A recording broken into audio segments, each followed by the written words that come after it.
Welcome to the podcast. Thanks for joining us. This is our second episode and the very first episode with a guest, which is exciting. We have a former FIFO worker turned into emergency service officer, which is exciting. And why don't you tell us a bit more about who we've got on the podcast today? Yeah, so I caught up with Nathan Seidel. Nathan is a past student and graduate of the Diploma of Paramedical Science at Australian Paramedical College, and Nathan's now an ESO, or sometimes referred to as a MISO. Not the nothing to do with fermented soybean soup. Okay. No, it is a mining emergency services officer. So a lot of people are pretty interested in this role. And so we dive into what is the role, where does it fit within the emergency response safety team of a mine, such as the one that Nathan's at, which is the Billabong Gold Mine in Western Australia. Yeah, well, look, I had a great listen through to the interview you had with him, and one of the things I took away from it was just the broad role he has as an emergency service officer out there. He's amazing. The only guy sometimes out there in a mine site, and so he has to attend to a wide variety of emergencies. Yeah, and that's really exciting because, I mean, we not only talk about that, but we also talk about the placement opportunity for diploma students that Nathan himself has kind of written, and it's his baby. Yeah. Diploma students can go out and do a whole week, 80 hours of placement under Nathan's supervision. He's developed a program there which is just so insightful and a kind of a real hands-on exposure to what happens on a mine. And Nathan, the good thing about that, Nathan has been through the diploma, right. So he knows exactly where the students are at, what they need, and how to sort of challenge them a little bit and push them into some areas that they, that are ready for, and then how to, when to jump in if need be. So yeah. Fantastic opportunity, and obviously we discuss that in more detail. Yeah, so look, if you're thinking about where you're going to do your placement, or maybe you're just interested in learning a bit about, what are the different kinds of opportunities and pathways there are in the emergency healthcare field, I think you're going to really enjoy this episode. Nathan is such a down-to-earth guy. I think you're going to really enjoy it. So let's go. Let's get into it.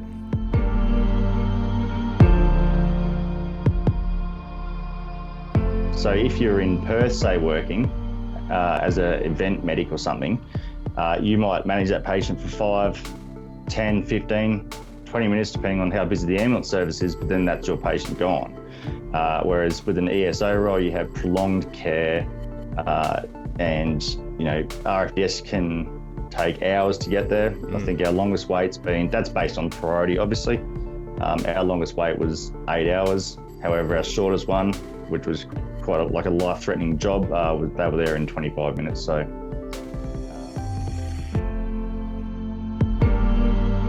I'm delighted to have with me on chatting today is Nathan Seidel.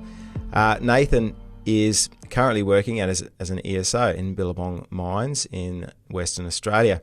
Nathan, thanks so much for joining me today. Hi Ben, how are you? Great, mate. Now, Nathan, can you explain to me and the listeners what is an ESO? So on our site and a lot of other sites, it's a medical emergency services officer. So you're responsible for both medical and fire rescue operations and safety around the mine site. That can be from providing medical treatment to patients, both on site and even the community if they come in, doing data entry, keeping patient records, injury management, return to work plans. We also conduct emergency response team training for our emergency response guys on site. They're in a volunteer capacity. So I fall under the safety department or OHS department, and I report directly to the safety manager on the mine site. So there's obviously a whole team there. Can you explain to me the operational sides of the medical team on a mine such as Billabong Gold? So we're based at the site itself on the surface production side. We have a medical centre, quite large medical centre. We have an ambulance, 2 ambulances now, fire tender, and all of our other response vehicles. So generally when an incident happens, everyone across site is aware of the emergency number. Mine control will generally take a lot of those calls, and then they will contact relevant personnel. In the event of an emergency or incident, they will then contact myself unless the caller doesn't contact me directly. Okay, and just to give us a bit of an insight, with the mine that you're on, Billabong Gold, how big is it? How many people are on site? Can you explain a bit about that? Yep, so the mine's located approximately 200 kilometres northeast of Meekatharra. It has about 300, anywhere up to 400 personnel on site. That's including both day shift, night shift. Underground operations make up a lot of those personnel. So we have an underground environment on the site, and that in itself has a lot of risks as anywhere else on the site. Mm. Okay. And what's the work like? I mean, take us through a typical day and week in the life of an ESO. Very hit and miss. It's no day's the same. Some days are quiet. We don't like using that word. And other days are just flat out. We generally do 12-hour shifts. So you'll go into work, do any paperwork that's left over, do drug counts, get everything ready for the day. So generally we do 12-hour days, but however, you're on call 24 hours a day, so you can be called out at any time of the night. I think the longest shift I did there was 21 hours, just due to coincidental ongoing incidents. Finished work at 5 p.m. that day, and about 5:15, we got a call for a major trauma incident down at the underground workshop. That call finished about midnight because the patient had to be evacuated with Royal Flying Doctor Service. Got back to the room, and I think it was about 2 minutes later, and we got a phone call from Perth Police saying there'd been a vehicle accident out on the highway that they required assistance with. So very different. Just with that as well, we have a pretty good fatigue management program on site. So we're mostly affected by it. And if we're fatigued, then we organise with management when we can sleep until pretty much. Great. So what sort of emergencies, illnesses, injuries are you attending to? Everything. Anything that can be wrong with a patient, we're equipped to handle. You can have anything from cardiac emergencies, you can have colds and flus, you can have rashes, trauma, asthma attacks, anaphylaxis, the lot, it's all there. Vehicle accidents, fires, all of your fire rescue sort of stuff, explosive incidents, pretty much everything you can imagine in the medical world. So being sort of prepared for that is key to being a successful ESO. Now, you're a graduate of the Diploma of Paramedical Science at Australian Paramedical College. How has that learning assisted you in your role? It's been great. So initially I attempted the diploma with another company and didn't finish it. So when I was offered the job with Billabong Mines, I technically only had the Cert 4. So I contacted APC and they started a program for me, went through the diploma, which was extremely beneficial because rather than a degree having specific units for years, the diploma was very good because it refreshed everything. And that was very beneficial. You know, 1 minute you could be studying anaphylaxis or doing a revision on drug protocols with it, and you'll have it that night. It's very relevant to the industry. Awesome. And just for those who may not know, was this a prerequisite qualification for you in the role, or was it something that just has assisted you maybe get a position or assisted you in the operation side of things? The industry is leaning more towards the diploma and the APRA registration side of things. Cert 4 in healthcare ambulance is a minimum requirement on a lot of the sites, but the diploma is extremely beneficial, especially when you have limited resources. It's a must-have. So, in a sense, it would help you to obviously fulfill the role, but it may also assist you with a bit more in obviously getting a role in the first place. Is that correct? Yeah, absolutely. I mean, a diploma will always look amazing over a Cert 4, and not just that, but it'll show your employer that you are willing to learn and you've gone that mile to do the diploma, and you have a pretty firm understanding of the foundations of paramedical science. Are there any other qualifications that you need or would recommend? So to get into the ESO role, they will generally look at double qualified applicants. So Cert 3 in Mines Rescue, which is all your fire rescue technical qualifications, road crash rescue, ropes rescue, all that sort of stuff. Very beneficial to have. If that's not your thing, then there are other qualifications like a Diploma of Safety, Cert 4 training assessing, basically anything that is a double up that can complement the Diploma of Paramedical Science, even a security qualification. I've been at sites where security personnel are on site and they're primarily security, but they'll have to say Cert 4 in healthcare. So yeah, definitely beneficial to have double up qualification. Excellent. Okay, then no, that's good. That's helpful. Now, are there any other jobs that are available in mining for pre-hospital healthcare providers, medics, paramedics? Regarding that, there are different pathways. It may not be as stable work. There are a lot of contract companies out there that provide paramedics, ESOs, medics, sentries even. Sentries are personnel that stand at entrances of confined spaces for long shutdowns. Cert 4 will benefit that. Also diploma, obviously. A lot of these companies provide contracts for shutdown work. However, like I mentioned, it's not as stable, regarding ongoing employment. But when you go to those sites and you say repeatedly go back to those sites, they might love you as the role that you're in, and that is how you get your foot in the door. So they may go, okay, this guy's been here a few times, let's throw a contract at him. Doesn't always happen, but it's definitely a foot in the door. Mm.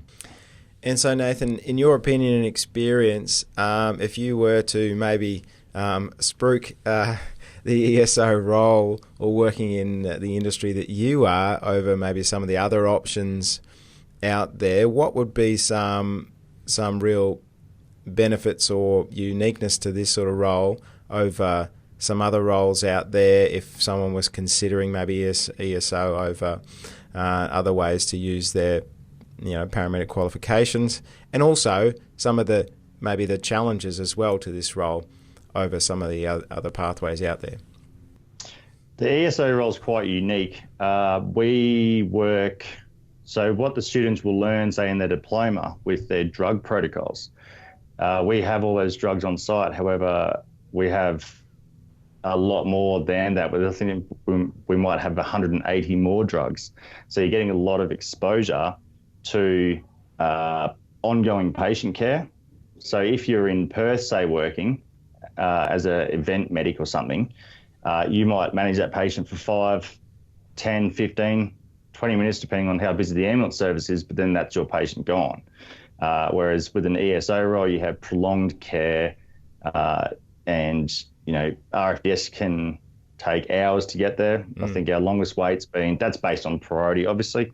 Our longest wait was 8 hours. However, our shortest one, which was quite a life-threatening job, they were there in 25 minutes. So the challenges with this role is, as mentioned, you have extended exposure with the patient. So it's not just a bag and tag, ambo down the road to the hospital. Our hospital's 200 kilometres away.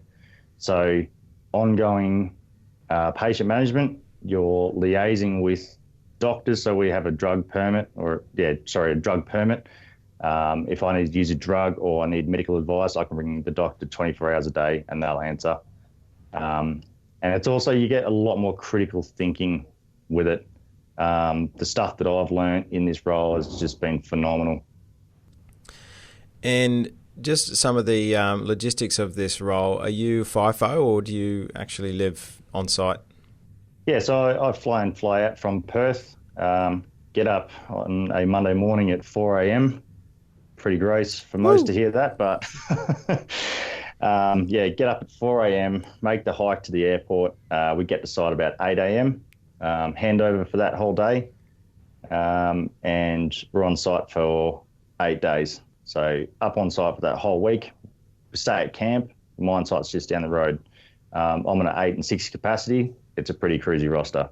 However, there are other rosters out there. There's 2 and 1, there's 3 and 1, 4 and 1, there's 4 and 4, 2 and 2. There's lots of different options out there. And then how much time do you have off in between those shifts?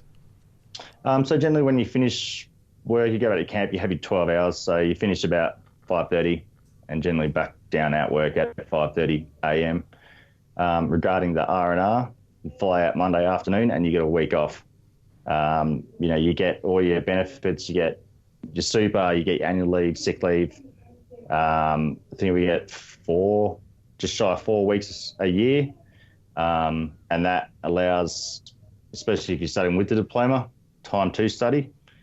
A week's when you don't have to go to work, worry about work stresses is great. And yeah, it's a great lifestyle if you can get used to it and adjust to it. And it's worth it. Awesome, mate. So now there is a placement opportunity that the mine, and with your assistance, Nathan, is open to diploma students from APC. Can you share with us about that? Yeah, so when I finished the diploma, our site was quite flexible when I suggested that we get the APC students up because it gives them great exposure to what the role's like, what the industry's like, more so for the paramedical side of things. And we hope that in doing that, they take a lot away. So far it's been pretty good. They get the high exposure, they get the drug protocols hammered into them. Like they'll know it backwards by the time they're done. ACLS gets hammered into them. And you get a lot of one-on-one with the medic on site, medic or paramedic, whoever's there. So it's time for questions. That's when you learn. And you learn really quickly when you have a patient. So the medic or the paramedic's there guiding you, and you'll always be under their guidance. So it's a really good opportunity for anyone who wants to have a look into what the industry is really like.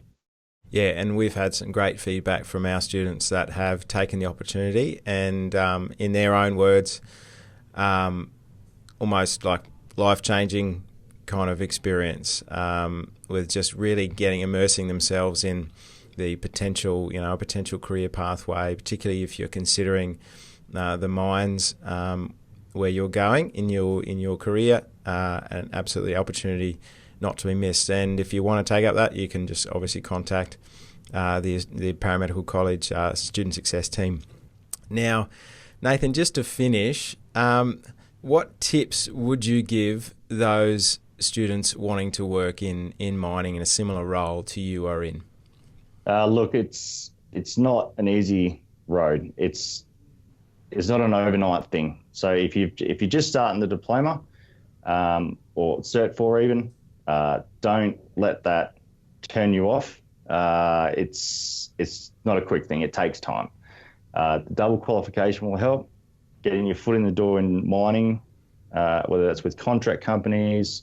I was a process operator for years in mining before I was offered the role. That coupled with the qualifications that's the key. So don't be turned off by it. Don't be put off by it. And keep studying. Get there. It's worth it. You see the shows on TV, you see ambulance, recruits, all those shows. Keep pushing through that diploma, you'll get there. Awesome. And can I finish off, Nathan? What do you love most about the work that you do?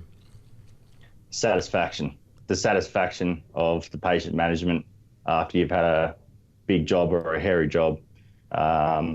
When management looks to you for answers, and you walk through that job with them, the logistics of it all, whether it's them calling a RFDS while you're managing the patient, and then all that teamwork comes out with a great result, and you've done a good job, and you go home and get in bed and go, yeah, that was sick. We did a good job there.